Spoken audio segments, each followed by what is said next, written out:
Whispers in the Walls, written by Ethan Blackwood and narrated by Sebastian Wolfe. Jack and Emily were filled with excitement as they stepped through the door of their charming new home, a beautiful old house nestled in the quiet, picturesque town of Willowbrook. They had always dreamed of settling down in a place like this, far from the hustle and bustle of city life. With its ivy-covered exterior and warm, inviting atmosphere, the house seemed like the perfect sanctuary for them to begin their lives together as a married couple.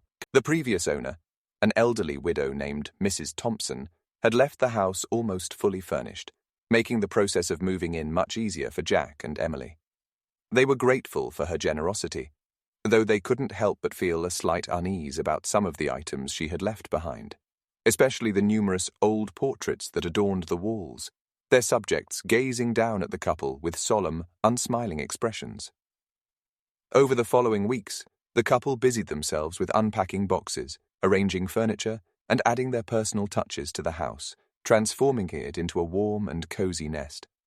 They loved the way the sunlight streamed through the stained glass windows in the mornings, casting a kaleidoscope of colors across the polished hardwood floors. And they marveled at the intricate woodwork and craftsmanship that was evident in every corner of the house, from the carved banister on the grand staircase to the ornate fireplace mantel in the living room. Their evenings were spent snuggled on the couch, sharing stories and making plans for their future together. The quaint little town, with its friendly neighbors and charming shops, offered a sense of community that they had never experienced before. It was everything they had hoped for, and they felt as though they had finally found their place in the world. As the days turned into weeks, Jack and Emily began to settle into a comfortable routine, feeling more at home in their new surroundings with each passing day. They took long walks through the town's tree-lined streets, explored the nearby countryside, and even joined a local book club, where they met an eclectic mix of fellow bookworms who quickly became friends. But their newfound happiness was not to last. Soon they would discover that there was more to their dream home than met the eye. And as they would soon learn, some secrets are best left buried within the walls. The first hint of something amiss came on a Sunday evening as they prepared dinner in the kitchen. The house had been quiet all day, the only sounds the occasional creaks and groans of the old structure settling, but as Emily chopped vegetables, she suddenly froze, her knife hovering in mid-air. "Did you hear that?" she whispered, her eyes wide with alarm.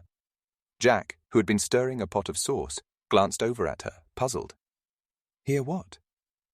"I thought I heard whispers, like someone talking very softly." He listened for a moment, but all he could hear was the gentle hum of the refrigerator and the distant ticking of a clock. "I don't hear anything," he said, trying to reassure her. "It's probably just the wind outside, or the pipes settling."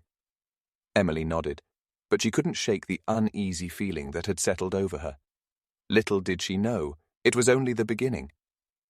As days went by, the whispers became more frequent, and both Jack and Emily began to notice them. They would often stop what they were doing and listen, trying to make out any words or discern the source of the eerie murmurs.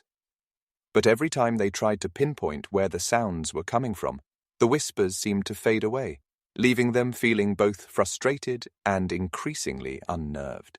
Despite the growing sense of unease that haunted their once happy home, they tried their best to ignore the mysterious whispers, attributing them to the natural noises of an old house.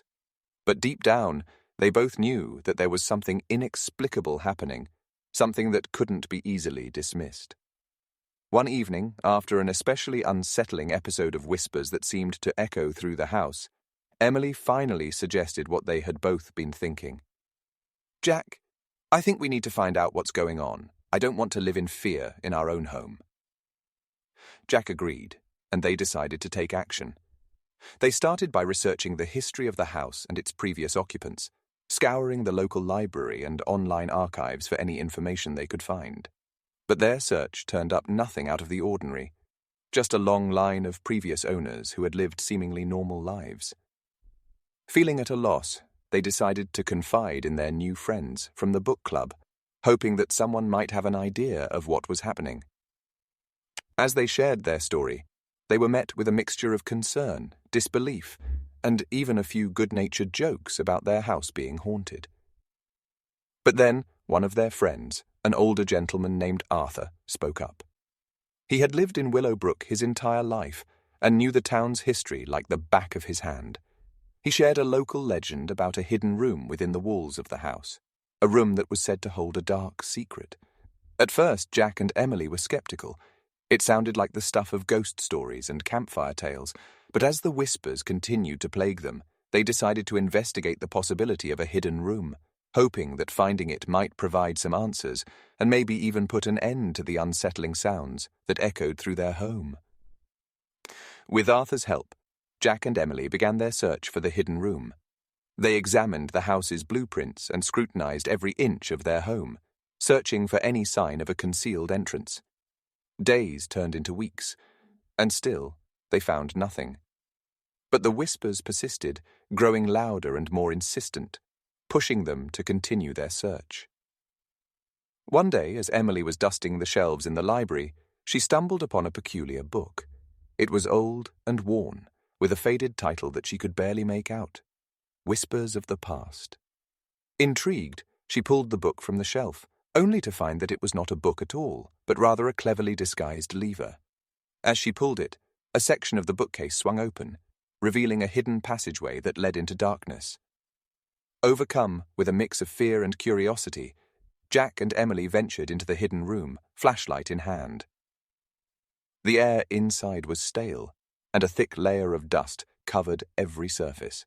As they moved deeper into the room, they discovered that it was not just a single chamber, but a labyrinth of interconnected rooms and hallways, each more mysterious than the last. In one room, they found strange symbols etched into the walls, and a collection of antique books that seemed to focus on the occult and supernatural. In another, they discovered a collection of old photographs, many of which featured people with the same haunted eyes that they had seen in their dreams. And in the deepest chamber of the hidden room, they found a chilling sight. A small, crudely constructed shrine with a single word carved into the stone above it, Whisper. As they stared at the shrine, the whispers that had haunted them for weeks seemed to intensify, filling the room with a cacophony of eerie voices that clawed at their sanity. They knew they had found the source of the whispers, but they still didn't understand what it all meant, or how to make it stop. Desperate for answers, Jack and Emily turned to Arthur, sharing their discovery of the hidden room and the strange artifacts within. As they spoke, Arthur's face grew pale, and he hesitated before finally sharing a story he had hoped to keep buried in the past. Decades ago, the house had been owned by a reclusive man named Gregory, who had been obsessed with the supernatural and the idea of communicating with the dead. He had transformed the hidden room into his own personal sanctuary, where he practiced rituals and attempted to summon spirits from beyond. His neighbors had often heard whispers coming from his home, but they had dismissed them as the eccentricities of a lonely man. But one night, something went horribly wrong. Gregory's experiments had succeeded in opening a doorway to the other side, unleashing a torrent of whispers that drove him to madness. Unable to bear the constant noise, he vanished without a trace, leaving the house and its dark secrets behind. Armed with this newfound knowledge, Jack and Emily realized they had no choice but to find a way to close the doorway that Gregory had opened and put an end to the whispers that haunted their home. They spent days poring over the books they found in the hidden room, searching for a way to undo what had been done. Finally, they discovered an ancient ritual that promised to seal the doorway and banish the spirits that had been trapped between worlds. But the ritual required a personal sacrifice, an object of great sentimental value that would be lost forever. Torn between their desire for peace and their reluctance to part with something they cherished, Jack and Emily hesitated. But as the whispers grew louder and more insistent, they knew they had no other choice. With heavy hearts, they gathered the necessary materials and prepared to perform the ritual. As night fell, Jack and Emily descended into the hidden room, clutching their most cherished possessions, a locket that belonged to Emily's late mother and Jack's father's pocket watch. They lit candles and arranged them in a circle around the shrine, their flickering flames casting eerie shadows on the walls. With trembling hands, they opened the ancient tome they had found in the hidden room, its pages brittle and yellowed with age. Together, they recited the incantation, their voices joining in a haunting chorus that echoed through the darkness. As they spoke the final words, the whispers that had tormented them for so long suddenly fell silent.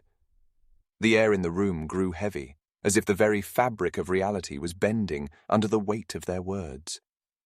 With a final, whispered plea for forgiveness, Jack and Emily placed their cherished possessions on the shrine and set them ablaze. The fire consumed the locket and pocket watch, reducing them to ash in a matter of moments. As the last embers died away, a sudden gust of wind blew through the room, extinguishing the candles and plunging the chamber into darkness. In the silence that followed, Jack and Emily held their breath, waiting for some sign that their sacrifice had been accepted. And then, slowly, the darkness began to recede, replaced by a soft golden light that seemed to emanate from the very walls themselves. The oppressive atmosphere that had once filled the room lifted, replaced by a sense of calm and tranquility. As they left the hidden room and sealed the entrance behind them, Jack and Emily knew that their ordeal was finally over. They had closed the doorway and silenced the whispers, but at the cost of the memories they held dear. In the weeks and months that followed, life slowly returned to normal for Jack and Emily. The once ominous house became a warm and welcoming home, its dark secrets buried deep within its walls. And though they could never forget the sacrifices they had made, they found solace in the knowledge that they had saved themselves and each other from a fate far worse than anything they could have imagined. Time went on, and Jack and Emily continued to rebuild their lives in the house that had once been the source of their torment. With the whispers silenced and the doorway sealed, they found comfort in the quiet that now enveloped their home. They shared their story with Arthur, who vowed to keep their secret and protect the house from those who might seek to unravel its mysteries. As the seasons changed, Jack and Emily found solace in each other's company, their love growing stronger in the face of the challenges they had faced together. They began to create new memories, filling the once empty rooms with laughter and warmth. One day, as Emily tended to the garden, she unearthed a small wooden box, half buried beneath the earth. Its surface was weathered and worn, but when she opened it, she discovered a delicate silver chain and a single, shining key. Intrigued, she showed her discovery to Jack, who recognized the key as identical to the one they had used to access the hidden room. Despite the fear that still lingered at the edges of their memories, they couldn't help but wonder if there was more to the house's secrets than they had first realized. Together, they embarked on a new journey, exploring the depths of the house and its history, uncovering new mysteries and secrets along the way. They came to understand that, though the whispers had been silenced, there was still much to learn from the home that had brought them together. And so, Jack and Emily forged a new path, bound together by love and the shared experiences that had shaped them. In the house that had once been a source of fear, they found a renewed sense of purpose and a deeper understanding of the power of love, sacrifice, and the unbreakable bonds that connect us all.